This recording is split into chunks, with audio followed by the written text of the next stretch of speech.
Hello guys, welcome back to our channel. For today's video guys, mag-unbox tayo ng refrigerator. Yan guys, ang ating Fuji Densu na refrigerator. Hindi tatanggalin mo yung plastic yun. Sana walang dents. Video ka nakika na? Sana good siya, Lord. Sana walang damage. Sana good. Ano sinasabi yan? Fuji Densu. Order ko sa Shopee guys. Explain later. Worth 9,232.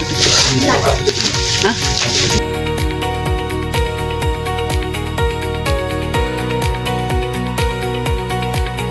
Inverter guys. It's the inverter dual. Ito na ang aking 12 months to pay. 2 months siya. Kapag nasira agad, ano? Kung ano ang sinasabi mo? Don't say negative things.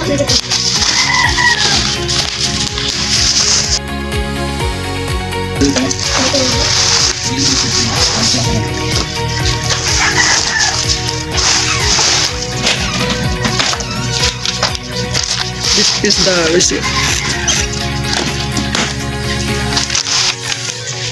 Kasi,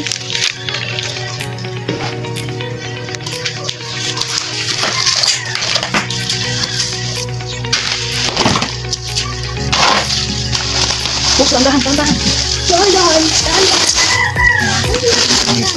Wala pa daw kilalo. Ba yan, ulula? Tulog. Bak yan, ibak. So dyan, it's the inverter. Fuji Densu, your first video yan.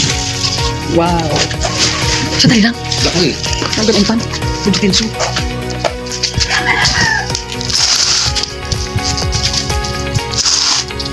Ano nga kung may dents?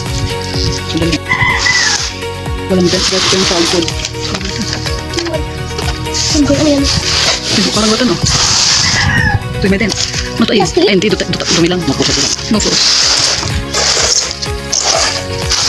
Ay walang dents guys. Bukas natin ito isasaksak guys kasi galing sa biyahe. Wala ko na. Kali. Hindi man kali. Gisiniran mo na pa. Ano ba yan? Saan na pa ako?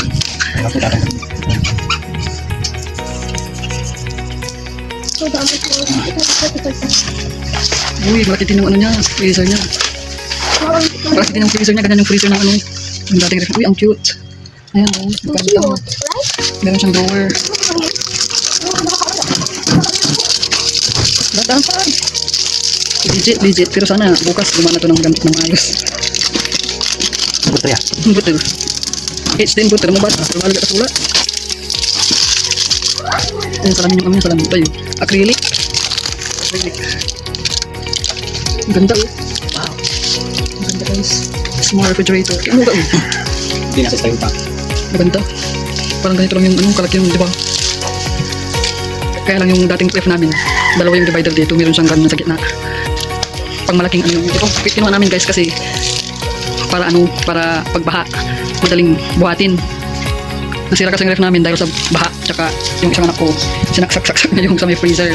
Kaya yan, bumili kami ng maliit na ngayon para mas madaling buhatin, mas madaling ilipat. So ayan guys, okay naman siya. Itong mga ito ay mga dumi lang ng styro. Yan, your first two-door Fuji Densu two-door ref HD heavy duty quality built tough. Alam ko kasi guys, kung pumunta kami doon sa appliance center sa bayan, ito rin yung anong bestseller nasabi nila na ref Fuji Densu. Ano siya, 9,000 pag ika-cash, pero kapag installment 9,500. Ito kinuha kong 1 year 1 year to pay. Ako dito ng slime. Please, Ang liit no guys. cost to guys, no. Guys, ang liit. Ang liit Ganito, mo. parang dati. 10,000 pa. 10,000 na, di ba? Magkano yan? Secret. Lalagyan natin ng Wala siyang dents guys, mukhang bago na. Sanina. Ano siya, 80 watts guys. 80 watts. Malalagay ko sa iPad siya. Ma? Malalagay ko ang marine sa iPad. Ha? Walang dents. Ma, malalagay ang marine sa iPad siya.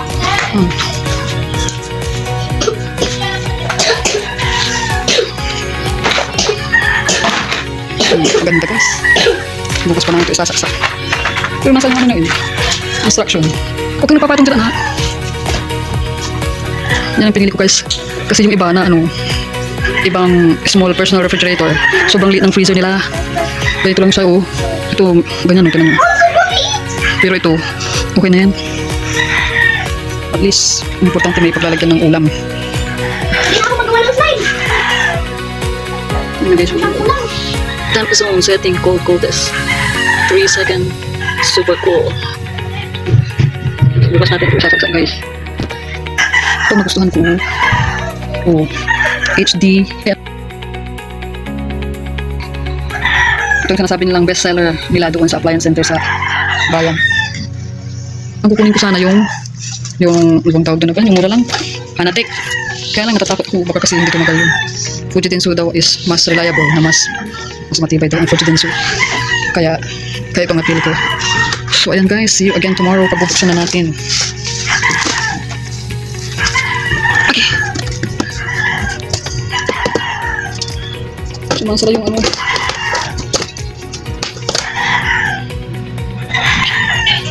Legit siya guys, legit. Yung paa niya na isa na plastic, medyo durog. Ay, nadurog pala. Siguro sa pagbaba nila doon sa ano, pag-deliver. Pero buti na lang yung paa lang ang may diferensya. Good naman ang lahat. Yan daw yung paa niya, nai-adjust yan guys. Iikot lang daw. Yan yung paa niya na nadurog. Saka natin, ititesting na natin guys ang ating ref na Fujitsu. Tingnan natin guys kung mag-turn on. Sabi nila, solong baksakan daw yan yung hindi, walang ano, ibang kasaksak. Tara. Tingnan mo. Yan guys, tingnan natin. Tadaan! Tanggalin daw ang mga naka-tape. Pati yung external na, saka na muna tatanggalin yung ano. Tingnan natin kung lalamig siya. Paano kung hindi lumamig yun?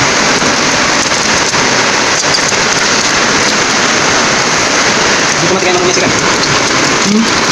Matigay natin. King kuno? Akan so default ya, switch to wala pigli. Wala cold desk kanto.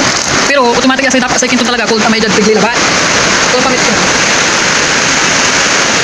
Dapat daw 24 hours na naka-switch, hayaan naka-switch na walang laman. So kung hindi pa kami pagpapakto.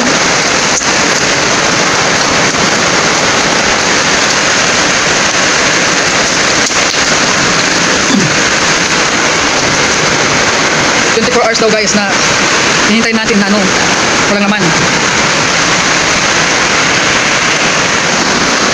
Ito may sound. Normal lang daw na may humming sound sa first day kasi pinapalamig niya yung buong ref sa loob. Ito na guys ang aming ref after 1 month and 4 days. Ay 3 days pala. Ano yan? Yan guys, pinatong namin sa maliit na table. At saka mababasag yung table. Nilagyan namin ng tiles na ano, 60 by 60.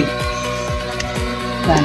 Okay yung ano, kung binibidyo nyo na yung tiles hindi yung ref. Tapos, Dumi mo. hindi pa namin natatanggal. Bumili ako ng itong cover para pag lilinisan, tatanggalin na lang at pupunasan. Close na! Close na, sayang! Ang ating isda ay, ang ating freezer ay punong, Isda! ang ating freezer ay punong-puno guys. Dahil kakapalingki ko lang. Hindi, kakapiningin nyo ng dalawang Kakapalingki ko lang nung Sunday pala. Hindi, nung Monday, di ba? Sunday tayo nagsimpa. Pero Hindi. nabawasan na guys, oh. Ito yung mas favorite.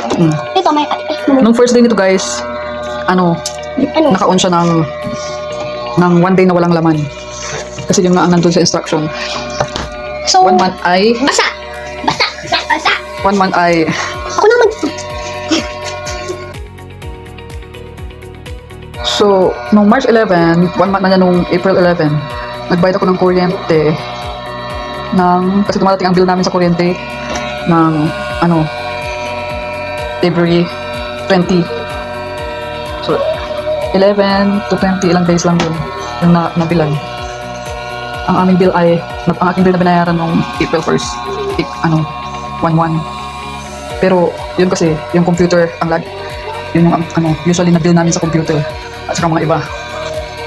Nakasolar na kasi kami ng mga ilaw, tapos yung mga electric fan namin ay puro click fan. So, usually, ang aking binabayaran ay 1,300 plus, sometimes 1,400, 1,200. Pero ngayon, yung last na binayaran ko ay 1,100. Nung dumating ito, bumaba. Ang bill namin sa kuryente, ewan ko lang ngayon. Kasi kumuha ako ng yung dripper na electric stove. Hindi ko lang alam kung magkano ang bill sa 20. Good pa naman siya guys at hindi pa nagkakaroon ng problema. So legit yung pinagkuhanan ko guys na Shopee seller. Ayan guys. Kung maghanap kayo ng maliit na ref, katulad niyan, mas maliit pa yan sa kanina na punso namin. Nakanot yan kasi meron siyang paper na maliit na ganyan na ito. Hindi, mas matang ka lang sa ganyan eh. Pinatong namin dyan kasi Hindi, mas matang ka lang. Ay, para kapag huwag kang durong dyan, mamaya babagsak pag baha,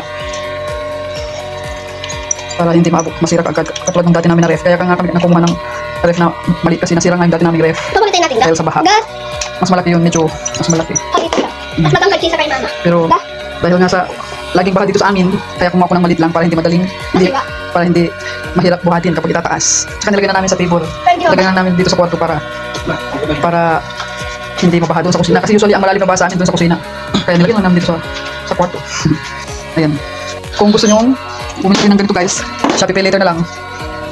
Wait lang. I-share ko na lang po yung link sa description. Update ko na lang po kayo ulit kapag after another month kung good pa rin siya. Okay guys, thank you for watching. Bye! Sira, yung pinalitan namin, sharp ang brand niya.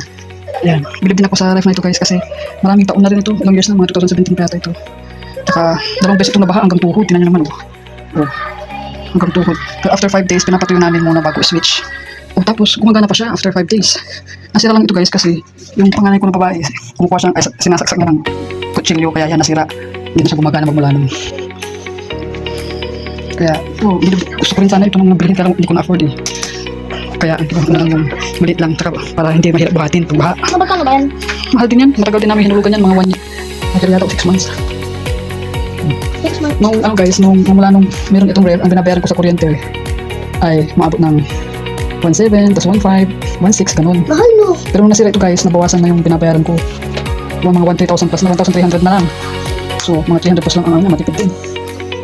1.3. O tapos ngayon, di ba 1.3? Nung March 11, ay nung March 5 kasi ako nagbayad ng kuryente. Dumating yung ref March 11, nagbayad ako ng mga April 5, ganun.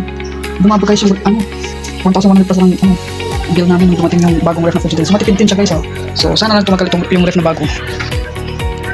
So, ayan guys, happy naman ako sa ating na-order na ref. Kayo nang bahala mag-judge. Lalagay ko lang po sa link kung gusto mag-order. Thank you very much for watching. Bye-bye!